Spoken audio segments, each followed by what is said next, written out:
안녕하세요. 오늘 읽는 책의 야심찬 기획, 김석범의 화산도 읽기 12번째 시간입니다. 12번째. 정말 끝이 보입니다. 화산도는 총 12권인데요. 번역본으로 그렇습니다. 일본어 원본으로는 7권인데 번역본은 12권입니다.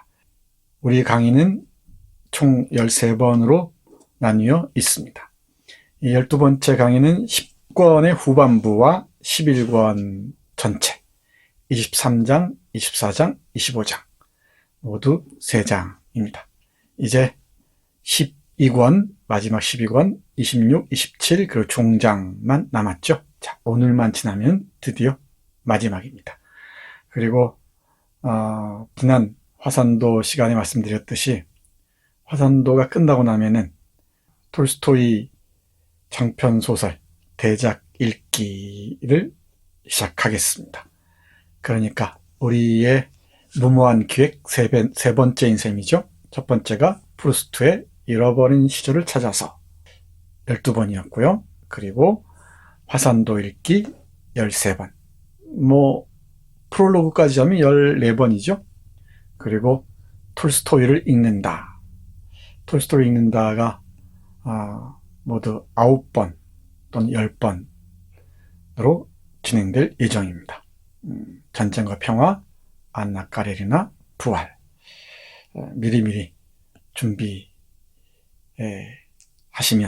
더욱 흥미있게 오늘 읽는 책과 함께 할 수 있을 것이라고 생각합니다.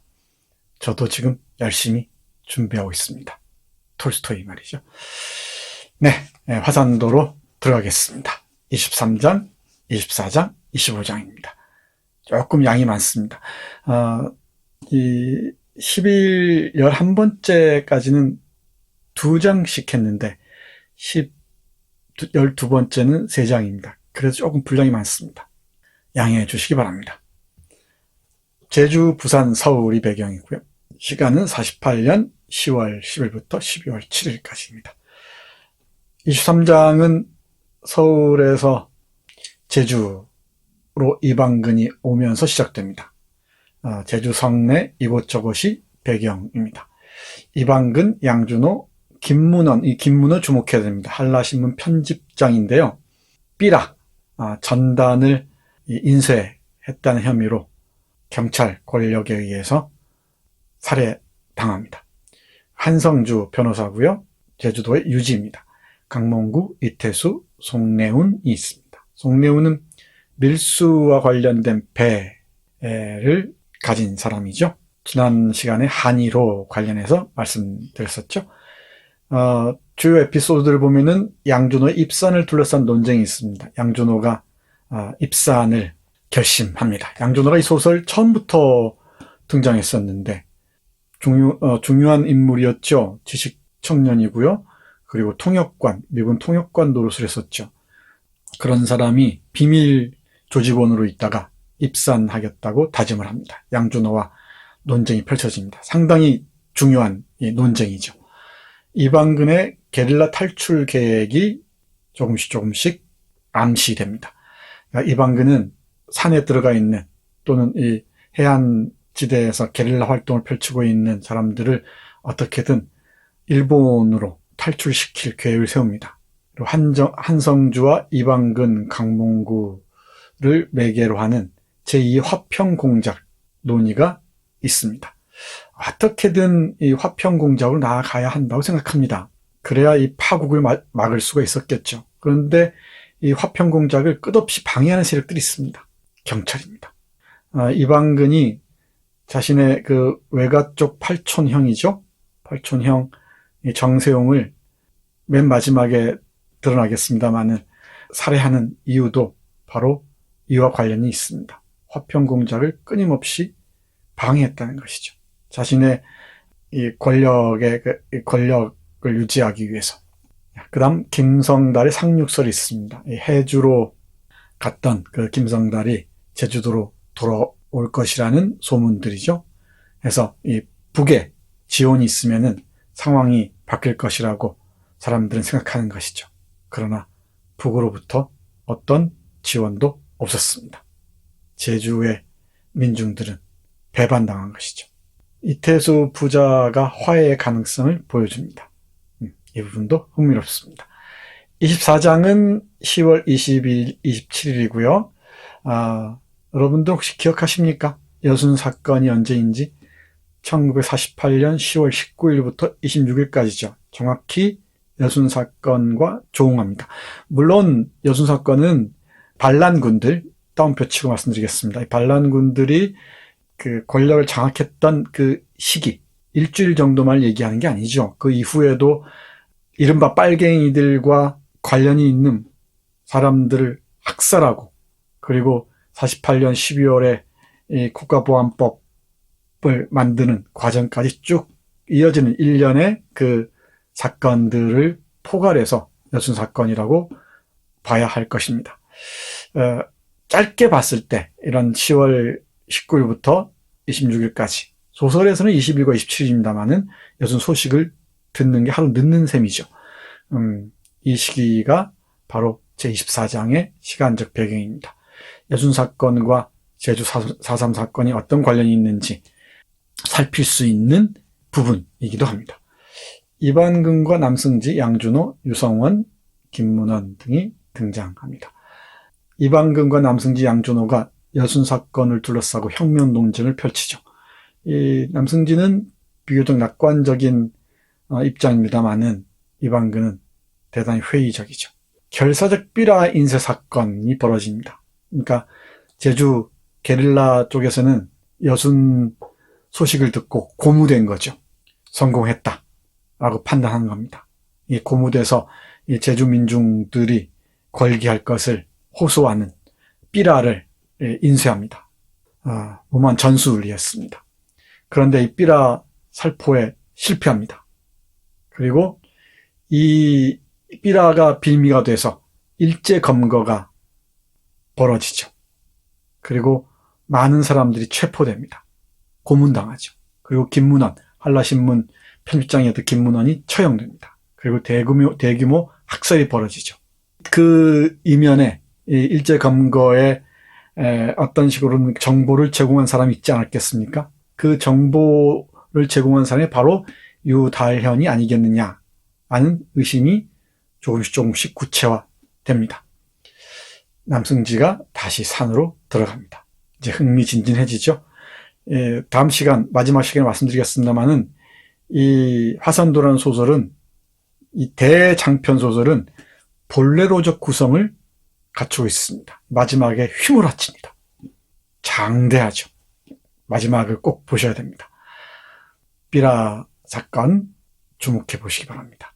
그리고 25장이 11월 11일에서 12월 27일까지 배를 타고 이제 제주에서 이반근의 동선입니다.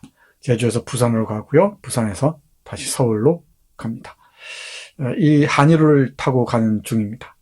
이반근과 정세용, 신영옥, 하산한 게릴라가 있는데 이반근과 묘한 관계입니다. 이반근은 신영옥과 함께 자신의 동생 이유원을 일본으로 밀항시키죠. 한대용, 박삼봉, 유달현, 문난설, 문동준, 문난설의 육촌 오빠죠. 황동성 등이 등장합니다. 재밌습니다. 25장도 아주 흥미진진합니다. 정세용의 행적을 추궁해 들어가고요. 정세용 주목해야 됩니다. 그리고 유달현의 선상 사문이 벌어집니다. 조사해서 묻는 거죠. 그리고 유원과 영옥이 한일호를 타고 일본으로 갑니다. 이반근의 비루한 마음에 주목할 필요가 있습니다. 왜 내 동생만 일본으로 보내야 되는지, 내가 얼마나 비루한가에 대한 자기 독백이 있습니다. 이게 이반근의 강점이죠. 자신의 비루한 점들, 비열한 점들 다 압니다. 자신의 기회주의적인 이 측면들 다 알죠. 제가 여러 차례 말씀드렸습니다만은 이 이반근은 한국 문학사에서 찾아보기 드문 끊임없이 회의하는 인물입니다. 이 이반근과 비슷한 인물은 제가 여러 차례 말씀드립니다만은 최인훈 소설의 주인공들, 예컨대 광장의 이명준이나 최색인의 독고준 정도를 들 수 있지 않을까 싶습니다. 물론 이렇게 질문할 사람도 있을 겁니다. 화산도가 어찌 한국 문학일 수 있겠느냐. 일본어로 쓰여졌는데. 그리고 김석범이라는 사람이 대한민국 국적도 아닌데. 대단히 논쟁적인 지점이죠. 그러나 저는 큰 범위 안에서 한국 문학으로 포괄해야 한다고 생각하는 쪽입니다. 많은 논쟁 지점이 있어서 상세하게는 말씀드리지 못하겠습니다만은 이 자리에서는 말이죠. 또 기회가 있을지 모르겠습니다. 천천히 얘기해 나가죠. 일본어로 쓰여진 한국 문학 작품들 많습니다. 이효석도 일본어로 썼고요. 또 김사량이라는 걸출한 작가가 있습니다. 대부분의 훌륭한 작품들을 일본어로 썼죠. 어찌겠습니까? 그리고 이광수나 다른 수많은 한국 작가들이 쓴 일본어 시소설들 어찌하겠습니까? 그 한국 문학 아닙니까?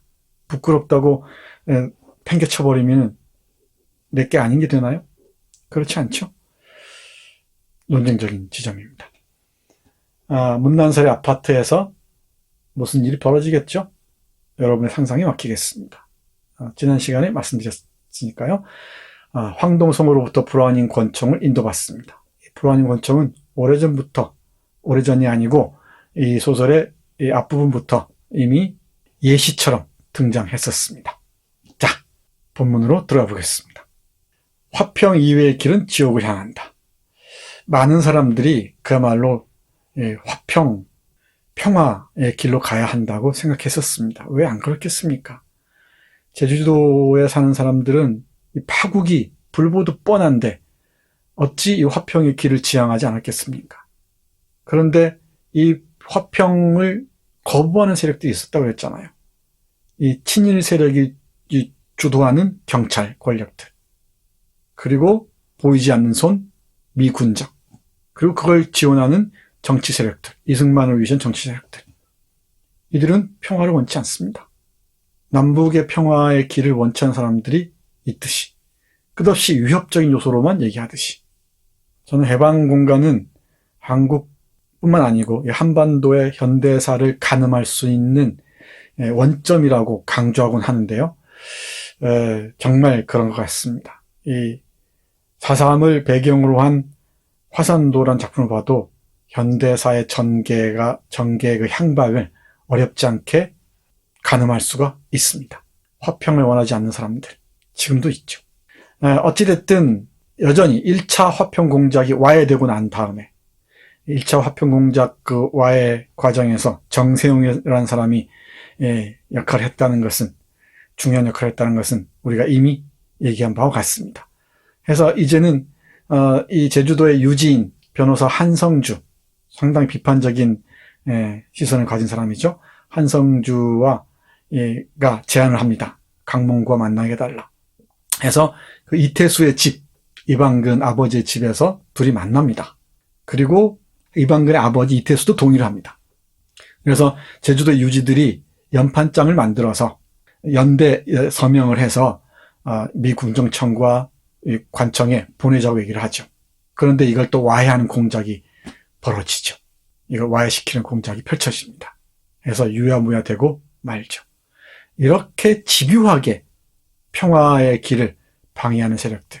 아마 이 화평 공작이 성공했다면은 우리가 알고 있는 그 제주의 비극은 어쩌면 이 최소한의 수준으로 막았을지도 모릅니다.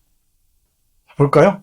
아버지로서도 제주도에서의 사태 전개가 게릴라나 공산당 운운으로 끝나지 않고 모든 도민과 관련이 있다는 것, 앞으로 있게 될 아마도 불가피한 고향 땅의 참상에 대해 그 나름의 생각이 작용하고 있을 터였다. 이미 눈앞의 현실로 나타나 있는 것은 아니었지만 토벌전의 결과에 따라 초래될 일은 극락이 아니라 화평 이외에 그 중간에 있을 수 없는 지옥이라는 것은 분명했다. 그것이 어떤 모습의 지옥이 될지 지금으로서는 상상할 수 없었다. 이 무서운 결과를 예상하면서 여전히 토벌전을 편드는 것은 사정이 어찌 되었건 제주도 사람으로서는 있을 수 없는 일이고 이 섬의 멸망을 노리는 외부 침입자의 앞잡이에 불과했다. 제주도 사람의 입장에서 보면 당연하죠. 외부인의 시선을 보면은 어떻겠습니까? 특히 서북 입장에서 보자면, 그 서북을 후원하는 이 본토의 그 권력의 입장에 보자면, 또 한반도의 운명과 관련이 없는, 한반도에 사는 사람들의 운명과 관련이 없는 미군 입장에서 보면은 남의 얘기죠. 몇만 명 죽는 거 아무것도 아닌 게 돼버립니다. 네, 역사가 우리에게 가르쳐주는 게 이렇게 많습니다. 요 한 페이지만 가지고도 1시간 내내 여러분과 얘기하고 싶습니다만 어쩌겠습니까? 11월에 들어서 이제 대토벌, 11월 중순 후반에 접어들면은 대토벌이 전개되죠. 그 위기감이 높아지는 과정에서 화평으로 나아가려고 애썼습니다만은 이것도 난관에 봉착합니다. 자, 여순 사건과 4.3 사건이 연동한다 그랬죠. 그래서 이 게릴라들은 여순 사건의 성공, 일시적인 성공이죠. 일시적인 성공의 고무대에서 호소문을 내놓고 이걸 삐라로 만듭니다. 이 제주의 민중들이여, 적을 향해서 총을 돌려라 라는 선언문이죠. 이 호소문을 내는데 이 삐라를 살포하는데 실패합니다. 그리고 앞에서 말씀드렸듯이 이 삐라 살포가 빌미가 돼서 조직원들이 일망타진되는 일을 겪게 되죠. 또 수많은 사람들이, 김문호를 비롯한 많은 조직원들이 학살당합니다. 호소문의 내용은 이렇습니다. 친애하는 국방군 장병 및 경찰관 여러분, 총을 잘 보시오. 그 총이 어디에서 나온 것인지를. 그 총은 우리의 고열을 착취한 세금으로 마련된 것입니다. 영웅정의 항쟁에 오른 여러분의 부모, 형제, 자매들에게 그 총을 겨눠서는 안 되며 함부로 동포를 향해 기중한 총과 탄화를 쏘아서는 안 됩니다. 여러분의 부모, 형제, 그리고 당신들을 지켜줄 그 총을 투쟁하는 인민에게 되돌려 줍시다. 이성운의 이름으로 발표된 그 호소문의 일부입니다. 네. 이 이성운이 이덕구라는 것은, 제가, 말씀드렸죠. 마지막에 이덕구의 그 처형 모습이 나오는데, 처형된 이덕구의 모습이 나오는데, 그건 다음 시간에 말씀드리도록 하죠. 조금 성급했죠? 네. 계속 보겠습니다. 남승진은 바로 말을 이었다. 여순봉기는 우연한 전개지만 정세는 우리들에게 유리하게 움직이고 있습니다. 이 기회를 놓치지 말고 이것을 모레 24일 아침까지 인쇄하되, 인쇄는 유동지가 한라신문 편집장 김문원 동지에게 지시할 것, 매수는 3,000장, 그 다음에 인쇄물을 성내 저녁에 즉시 뿌릴 것, 이상이 전달 내용의 전부입니다. 이게 남승지가 조직의 그 지령을 전달하는 것이죠. 삐라를 인쇄할 것, 그리고 즉시 살포할 것. 그럼으로써 성내 조직이 괴멸됩니다. 산 조직에서는 북으로부터의 원조 희망이 끊긴 지금 여수봉기가 승리하고 반란군의 일부가 제주도로 상륙하여 게릴라와 합류하기를 절실히 바라고 있었다. 그렇게 되면 제주도 게릴라의 새로운 활로가 열릴 것이다. 그런데 이 희망은 절망으로 추락하고 맙니다. 여순 사건과 4.3 사건의 관련성은 대단히 흥미진진합니다. 길게 서술되는데요. 짧게만 말씀드렸습니다. 이 부분도 흥미진진합니다. 제주도는 학살의 섬이 될 거야. 이 김문호의 처형 소식을 듣고서 이방근이 양준호에게 하는 말입니다. 그리고 학살의 섬의 그 고통스러운 장면들, 그 지옥도를 실제 묘사하는 부분이 별로 없습니다. 이 화산도 전체에는. 그런데 12권, 마지막 권에 접어들면 그 모습들이 조금씩 보이죠. 이 화산도라는 소설은 주로 이방근의 시선으로 이 4.3 사건을 관조하는 관점을 취하고 있습니다. 관조의 시점을 취하고 있죠. 해서 이 잔인한 그 학살 장면은 등장하지 않습니다. 그런데 마지막 권에 들어서 조금 보이긴 하죠. 그러니까 4.3이라는 역사적 사건을 객관적으로 좀 바라보자 라는 게 이 작가의 의도가 아니었나 싶기도 합니다. 뭐가 문제였는지 4.3 사건을 거시적으로 조망해 보자 라고 생각했던 것 같습니다. 이 김문원의 처형 소식을 듣고 이방근이 양준호에게 이렇게 얘기합니다. 제주도는 이제 곧 학살의 섬이 될 거야. 이번 게릴라 측의 선전포고가 그것을 앞당겼어. 이 게릴라 측의 선전포고란 앞에서 봤던 그 선전포고입니다. 국군 장병과 경찰들 총을 적에게로 돌려라. 인민에게 돌려줘라. 이 얘기죠. 벌써 시작되었으니까 미국과 친일파가 뿌린 무시무시한 씨앗이 이렇게 만드는군. 반공입국, 반공애국의 나라라는 것이지. 반공애국을 소리 높여 외치는 3년 전까지는 일제강점기의 친일파, 지금은 친미파에 의해서 말이지. 친일을 반공애국으로 바꿔치고 있는 친일파 지배의 정부에 의해서 말일세. 생각해보면 참으로 이것이 역사적 현실이라니 그저 어이없을 뿐이야. 제주도민을 빨갱이로 만들어서 공산주의 선멸을 구실로 온 섬을 불바다로 만드는 초토화 작전이 미국을 배경으로 벌어지겠지. 잔인한 짓이 이루어져도 이 섬은 밀도. 바다를 건너서 밖으로 나갈 수 없어. 어찌 될 것인가. 방법이 없군. 밀도라고 원문의 원어를 그대로 갖다 썼는데요.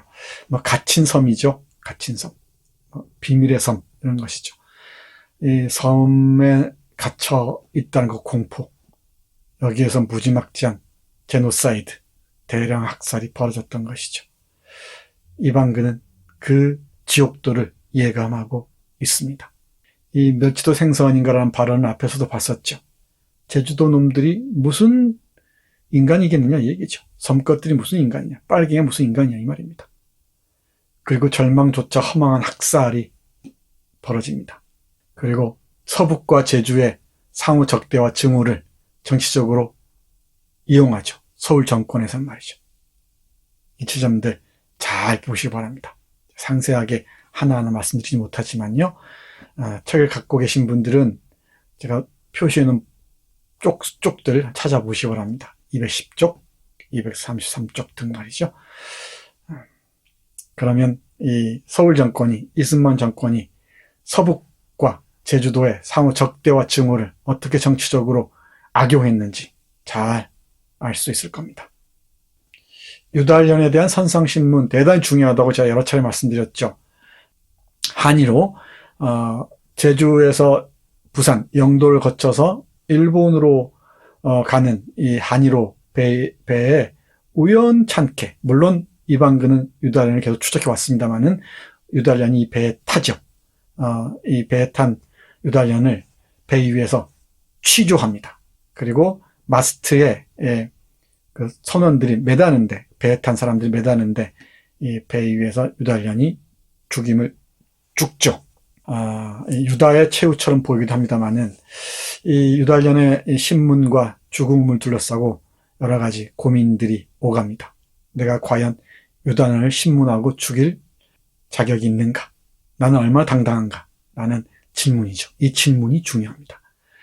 일본 친일 세력이 빌붙어 있었고, 그리고 지금은 그 좌파 기회주의적으로 빌붙다가 다시 권력 쪽으로 옮긴 박쥐 새끼 같은 유달년을 응징하는 게 옳은 것처럼 보이지만, 그렇다면 나는 어떤가? 나는 과연 이 유달년을 당당하게 처단할 자격이 있는가? 이런 질문들을 던지는 것이죠. 여러 가지 사유들이 오갑니다. 그렇게 단선적이지가 않습니다. 친일파, 나쁜 새끼, 기회주의자, 제주도민을 배신하고 저 혼자 잘 먹고 잘 살기 위해서 30만 원의 돈을 받고 조직원들을 팔아먹고 안전한 일본으로 도망치고자 한 자, 처단하는 게 당당해 보이죠. 그런데 정당해 보이지만은 그 다음에 또 질문이 따릅니다. 과연 그럴까? 보겠습니다. 이방근이 유달년에게 말합니다. 이봐, 유달년, 잘 들어. 난 영혼을 믿지 않는 인간이야. 생명의 영원함도 없어. 자네 생명도 내 생명도 영원하지 않아. 왜 제주도 사람은 살해되어도 포악, 기아에 허덕여도 그저 가만히 있어야 하는가? 죽음으로써 영원한 생명을 얻기 위해서인가? 난 지는 싸움이 될 게릴라 투쟁에 찬성하지 않지만 무저항주의는 아니야. 영원한 생명을 믿는 자가 아닐세. 모든 죽음은 살아있는 자, 생을 위해서만 있는 것이고, 죽은 자는 살아있는 자 속에서만 사는 거지. 영생이 있다면 그것이야. 살아있는 자 안의 기억이지. 단지 살아있는 사람을 위해, 그리고 궁극의 멸망에 이르러. 작가 김석범의 사상이 잘 드러난 문장이 아닌가 싶어요. 물론 이방근의 목소리를 빌려서 하는 말이긴 합니다만은, 죽은 자는 살아있는 자 속에서만 산다. 영생이 있다면 바로 살아있는 자 안에 기억일 뿐이다. 곰곰이 되새겨야 할 말이 아닌가 싶습니다. 보복이라고? 왜 내가 자네에게 보복을 당해야 하는 건가, 되는 건가? 라고 유다련이 묻습니다. 그러니까 이렇게 얘기하죠. 이방근이 말이죠. 나 개인은 보복의 단순한 수단이고 보복의 의지는 제주도민 전원의 것이야. 제주도이자 세계이고 나를 초월한 보편적인 것일세. 나를 초월한 보편적인 것이 유달리안 너에게 보복하는 것이다. 라고 얘기를 하죠. 내가 그러니까 보편적 정의의 대리인이라고 얘기하는 셈이죠. 그런데 여기에서 다시 회의가 꼬리에 꼬리를 묻니다. 내가 과연 제주도 사람들을 대리할 수 있을까? 어떤 보편적인 정의를 내가 대변할 수 있을까? 이런 고민들입니다. 유달리안의 죽음과 유달리안의 항변에 주목해서 이 부분은 잘 보시기 바랍니다. 대단히 논쟁적입니다. 대단히 문제적인 지점이죠. 그래서 훌륭한 작품인 것 같습니다. 친일파이자 기회주의자, 배신자, 처단하고 카타르시스 느끼는 작품하고 좀 다릅니다. 유달리안에게 말을 하게 하는 거죠. 변명해봐 라고 얘기합니다. 쭉 변명을 합니다. 여기에 대해서 또다시 얘기를 하죠. 내가 살기 위해서 그랬다. 살기 위해서 친일했다라고 얘기하면 우리는 뭐라고 거기에 대답할 것인가? 실존적인 삶을 위해서 이 길을 선택할 수밖에 없었다고 얘기한다면 우리는 어쩔 것인가? 나라면 그 실존적 선택의 기로에서 어떤 선택을 했을까? 깊은 고민이 따르게 되죠. 이 질문들을 우리가 끌어안고 고민을 해야 할 것입니다. 그래야 친일 문제가 우리 문제로 다가올 것입니다. 이 역사적으로 후대에 속한 사람들은 심판자의 위치에 있다라고 쉽게 판단하고 하는데 저는 그 판단에 동의하기 어렵습니다. 네, 이 얘기도 교회 다니는 대로 다시 말씀드리도록 하겠습니다. 정세용의 업적, 따옴표 친 업적입니다. 화산도는 어찌 보면은 이 이방근이 유달령과 정세용을 추적하는 한편의 드라마라고 읽을 수도 있습니다. 정말 그렇습니다. 이방근이라는 아주 그 의심 많은 존재가 리버럴리스트이자 회의주의자이자 또 아나키스트처럼 보이는 이 인물이 이 평화로운 삶, 권력으로부터 벗어난 삶, 파괴적인 권력과 대결하는 삶을 부인하는 세력의 앞잡이들이죠. 이 유달령과 정세용을 추적하는 그 과정을 그린 작품이라고 봐도 좋을 듯합니다. 제가 본 인상은 그렇습니다. 정세용 업적이 뭔지 한번 볼까요? 정세용은 애국자입니다. 문동주의 말이 서북다워졌다. 이 문동주는 문난설의 팔촌 오빠라고 했습니다. 이 문동준이 서북과 깊은 관련이 있는 사람이죠. 반공에 대해서 생각이 있는 그 얘기를 펼칩니다. 문동준을 애국자라고 하는데 뭔지 보시죠. 국군, 당시의 국방경비대 내의 공산분자와 폭도의 4.28 비밀책동 분쇄에 협력하고 이게 제1차 화평공작이었죠. 제주도에서의 대한민국 수립의 기초를 세우고 경찰을 붕괴 위기에서 구출한 공로자이자 애국자입니다. 5.3 게릴라 하산자의 습격으로 부상을 당하여 미국에게 체포된 고 경위가 이게 5월 3일 오라리 방화 사건이 있죠. 이 경찰이 하산한 게릴라와 그 게릴라와 함께 입산했던 사람들이 내려오잖아요. 그 사람들을 그 게릴라가 불을 놓고 죽이는 것으로 사건을 꾸밉니다. 그 꾸밈으로써 공작을 와해시키려고 했던 것이죠. 그 고경이라는 사람이 여기 체포되는데 이 고경이라는 경찰관이 자백을 합니다. 자신은 경찰 상부의 지시로 산에 폭도로 위장한 경찰 특공대장이라고 자백해버렸습니다. 무슨 얘기인지 아시겠죠? 화평 공작이 실천의 단계에 이르렀어요. 그러니까 산에 있던 게릴라와 함께 그리고 게릴라와 함께 했던 입산했던 제주 사람들이 내려왔단 말이에요. 오랄이라는 곳으로. 네, 이 화평의 시간으로 이제 진입하는구나 싶어서 내려왔던 것이죠. 그런데 경찰이 폭도로 위장하고 게릴라로 위장하고 들어가서 불을 놓고 학살을 저지른 것이지. 그리고 이 화평 공작은 게릴라의 방해로 와야 됐다라고 선언하는 것이죠. 뭐 익숙하죠? 많이 봤던 것입니다. 예. 공작이죠, 공작. 그야말로 자신들이 일 벌여놓고서 제들이 그랬다라고 공작을 펼치는 것이죠. 그럼으로써 이 화평의 과정들을 끊어버리는 것입니다. 화평의 길을 끊어버리는 것이죠. 고경이의 신병인도를 둘러싼 미 군정청과 절충하는 자리에서 그것을 뒤엎을 힘이 있는 측음을 한 것이 정계장입니다. 고경이가 공산주의 사상을 품은 경찰 내의 활동 좌파 분자라고 하는 결정적인 측면을 부인하기 힘든 사실을 가지고 나타난 것입니다. 고경이는 그날 밤 경찰 취조실에서 사살되었다. 그러니까 정세용이 고경이는 빨갱이입니다. 빨갱이입니까? 게릴라들의 입장에서 얘기한 것이다. 이걸 정세용이 얘기한 거죠. 그리고 취조실에서 고경이가 살해당합니다. 강력한 그 증언자죠. 증언자를 살해합니다. 정세용이 어떤 인물인지 딱 드러났죠.